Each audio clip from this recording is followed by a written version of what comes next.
Baghdad की वो हसीन रातें जहां एक तरफ खलीफा के महल रोशनियों से जगमगा रहे होते, वहीं दूसरी तरफ तंग गलियों में गरूबत का डेरा था।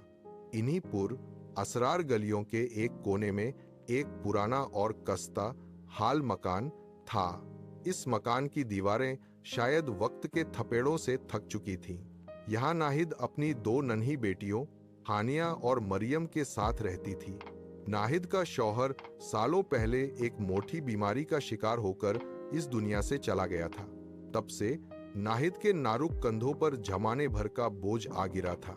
मैं दिन भर लोगों के घरों में कपड़े धोती, सख्त धूप में मेहनत करती ताकि 2 वक्त की रोटी का इंतजाम हो सके, मगर अक्सर नसीब में फाका ही होता।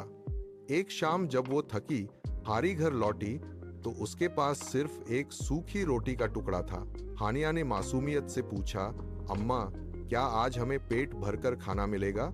नाहिद की आंखों में आंसू आ गए, मगर उसने जब्त किया और कहा, बेटी, अल्लाह सब्र करने वालों के साथ है। आज यही नसीब है, कल वो बेहतर करेगा। शहर के दूसरे कोने में एक अंधेरी कोठरी में 2 शख्स बैठे अगले शिकार का मंसूबा बना रहे थे। एक था सिराज, जो थोड़ा नरम दिल था, मगर बुरी सोहबत ने उसे चोर बना दिया था। दूसरा था कमल, जो इंतहाई मगरूर और संगदिल था। कमल का मानना था कि दुनिया सिर्फ ताकतवरों के लिए है और गरीब सिर्फ कुचले जाने के लिए पैदा हुए हैं। कमल ने शरारत भरी हंसी के साथ कहा, सिराज, आज बगदाद की इन खामोश गलियों में कोई बड़ा शिकार करेंगे। अमीर लोगों के महल तो हमेशा पहरे में होते हैं, चलो आज किसी पुरानी बस्ती का रुख करते हैं। सिराज ने लंबी सांस ली और अपना खंजर साफ करते हुए बोला, कमल, मेरा दिल आज घबरा रहा है। लगता है कुछ बदलने वाला है। कमल ने कह कहा लगाया और बोला, डर मत बुज़दिल, चोरी हमारा पेशा है और डर हमारा दुश्मन। घूमते घूमते वो दोनों नाहिद के उस पुराने मकान तक पहुंच गए। मकान की हालत देखकर सिराज ठिठक गया। यहां क्या मिलेगा कमल? ये तो खुद किसी की मदद का मोहताज लगता है। मगर कमल की नजरें दीवार पर थी। चुप कर, अक्सर गरीब लोग अपना सोना इन्हीं पुरानी दीवारों में छुपा कर रखते हैं। दोनों खामोशी से खिड़की के करीब पहुंचे। अंदर का मंजर देखकर सिराज के रोंगटे खड़े हो गए। नाहिद सज्जादे पर बैठी अपने रब से गिरा कर दुआ मांग रही थी।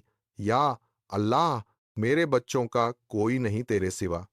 हम भूखे हैं, मगर तेरी रजा में राज्य हैं। हमें हराम से बचा और हलाल का रास्ता दिखा। सिराज ने देखा कि उन मासूम बच्चियों के चेहरे भूख से पीले पड़ चुके थे, मगर वो फिर भी अपनी मां के साथ आमीन कह रही थी।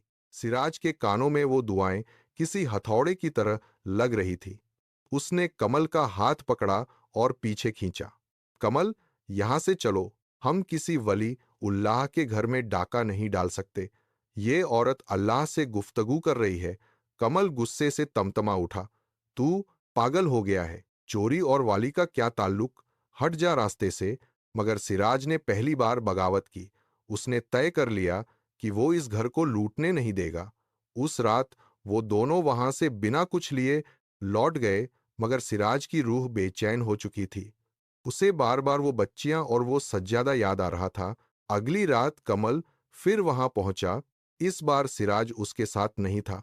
कमल ने सोचा कि वह अकेले ही सब कुछ ले जाएगा।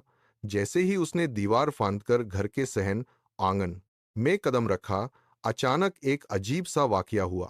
पुराने मकान की छत का एक हिस्सा कमजोरी की वजह से गिर गया। जोरदार आवाज गूंजी और कमल का पांव एक भारी पत्थर के नीचे दब गया। वह दर्द से चिल्ला उठा। नाहिद डर कर जाग गई और पूछा, कौन है वहां? कमल ने घबराहट में अपना पांव खींचा और लंगड़ाता हुआ वहां से भागा। सिराज, जो दूर से निगरानी कर रहा था, तेजी से आगे बढ़ा और कमल को सहारा दिया। उसने धीरे से कहा, देखा कमल, ये घर अल्लाह की हिफाजत में है। उस हादसे के बाद सिराज बदल गया। उसने फैसला किया कि वो अब कभी चोरी नहीं करेगा। वो बगदाद की मंडी में गया और लोगों का बोझ उठाने लगा।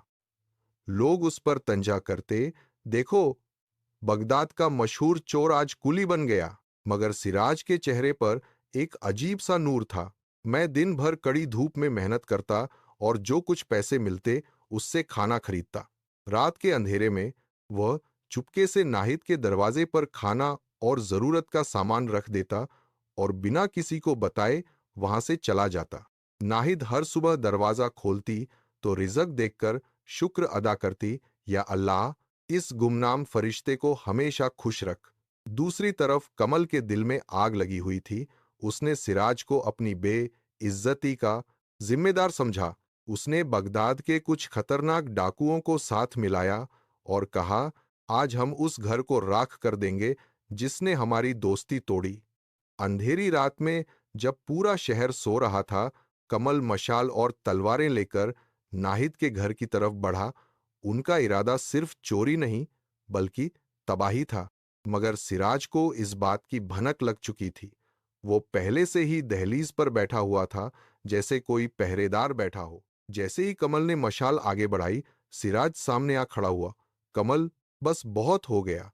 अगर तुम्हें इस घर को नुकसान पहुंचाना है तो पहले मेरी लाश से गुजरना होगा। कमल ने कह कहा लगाया, तू एक चोर होकर एक गरीब औरत के लिए जान देगा। दोनों के दरमियान सख्त मुकाबला शुरू हुआ, मगर उसके कदम नहीं लड़खड़ाए। वो बार बार कह रहा था, ये घर अल्लाह की अमानत है। शोर सुनकर मोहल्ले वाले जाग गए और डंडा सोटा लेकर बाहर निकल आए। डाकुओं ने जब देखा कि लोग इकट्ठा हो रहे हैं तो वो डर कर भाग गए, मगर कमल पकड़ा गया। सिराज जमीन पर गिर पड़ा था। नाहिद बाहर आई और जब उसने ये मंजर देखा तो उसकी चीख निकल गई। उसने जख्मी सिराज का सर अपनी गोद में रखा। सिराज ने कमजोर आवाज में कहा, अम्मा, मुझे माफ कर देना। मैं वही गुनाहगार हूं जो कभी आपका घर लूटने आया था, मगर आपकी दुआओं ने मुझे रास्ता दिखा दिया। नाहिद ने रोते हुए कहा, बेटा, तू गुनाहगार नहीं, तू तो हमारा मुहाफिजा है। अल्लाह ने तुझे हिदायत देकर हमारे लिए रहमत बना दिया। वक्त का पहिया घूमता गया। कमल को बगदाद के काजी ने सख्त सजा सुनाई और वो सारी उम्र जेल की सलाखों के पीछे रहा, मगर सिराज की जिंदगी बदल गई। वो अब एक इज्जतदार ताजिर बन चुका था। उसने नाहिद को अपनी माँ और हानिया मरियम को अपनी बहनों की तरह इज्जत दी। जब सिराज बूढ़ा हुआ तो लोग उसके पास अपने बच्चों को लाते और कहते, इन्हें अपनी कहानी सुनाओ। सिराज हमेशा एक ही बात कहता, बच्चों, हराम की दौलत दुखों का समुद्र है और सच्ची तौबा हर गुनाह को धो डालती है। जो अल्लाह की राह में रुक जाता है, अल्लाह उसके लिए सारी दुनिया के रास्ते खोल देता है। बगदाद की वो गलियां आज भी गवाही देती हैं कि एक बस माँ की दुआओं में कितना असर था। नाहिद का सब्र, सिराज की तौबा और कमाल का अंजाम, ये सब हमें ये सबक देते हैं कि नेकी कभी जाया नहीं जाती और जो अल्लाह पर तवक्कुल करता है वो कभी तन्हा नहीं रहता। ये कहानी हमें एक बहुत गहरा सबक देती है कि इंसान चाहे कितना ही बड़ा गुनाहगार क्यों ना हो, अगर वो दिल से सच्ची तौबा कर ले तो अल्लाह उसकी जिंदगी बदल देता है। सिराज एक चोर था, लेकिन एक बेबस माँ की दुआ और मासूम बच्चों की भूख ने उसके दिल को झकझोर दिया। उसने समझ लिया कि हराम का रास्ता सिर्फ अंधेरे की तरफ ले जाता है, जबकि हलाल और सच्चाई रोशनी का रास्ता है। इस कहानी का दूसरा अहम पहलू माँ की दुआ है। नाहिद की बेबस दुआओं में इतनी ताकत थी कि उसने एक गुनाहगार को हिदायत का रास्ता दिखा दिया। ये हमें सिखाता है कि जब दिल से अल्लाह को पुकारा जाए तो वो जरूर सुनता है, चाहे हालात कितने ही मुश्किल क्यों ना हो। कमल का किरदार हमें यह दिखाता है कि घमंड, नफरत और हराम कमाई का अंजाम हमेशा तबाही होता है। वह अपनी जिद और बुराई की वजह से सब कुछ खो बैठा, जबकि सिराज ने सब्र, मेहनत और ईमानदारी को अपनाया और आखिरकार इज्जत और सुकून हासिल किया। इस कहानी का सबसे बड़ा पैगाम यह है कि जो अल्लाह की राह में एक कदम भी आगे बढ़ाता है, अल्लाह उसके लिए रहमत के दरवाजे खोल देता है। नेकी कभी ज़ाया नहीं जाती और सच्ची तौबा इंसान को सिर्फ माफी ही नहीं बल्कि एक नई पहचान भी देती है। आखिर में यह कहानी हमें यह यकीन दिलाती है कि अल्लाह पर भरोसा, माँ की दुआ और सच्चाई का रास्ता ही असल कामयाबी है। जो इंसान इन तीन चीजों को पकड़ लेता है वो कभी नाकाम नहीं होता। ये था आज का सबक, एक छोटी सी कहानी लेकिन जिंदगी बदलने का पैगाम। अगर आप चाहते हैं कि ऐसी और ईमान अफरोज कहानियां आप तक रोज पहुंचती रहें, तो चैनल को सब्सक्राइब जरूर करें और इस पैगाम को शेयर करें। हो सकता है किसी और की जिंदगी बदल जाए। अल्लाह हमें सही रास्ते पर चलने की तौफीक कर दे। आमीन।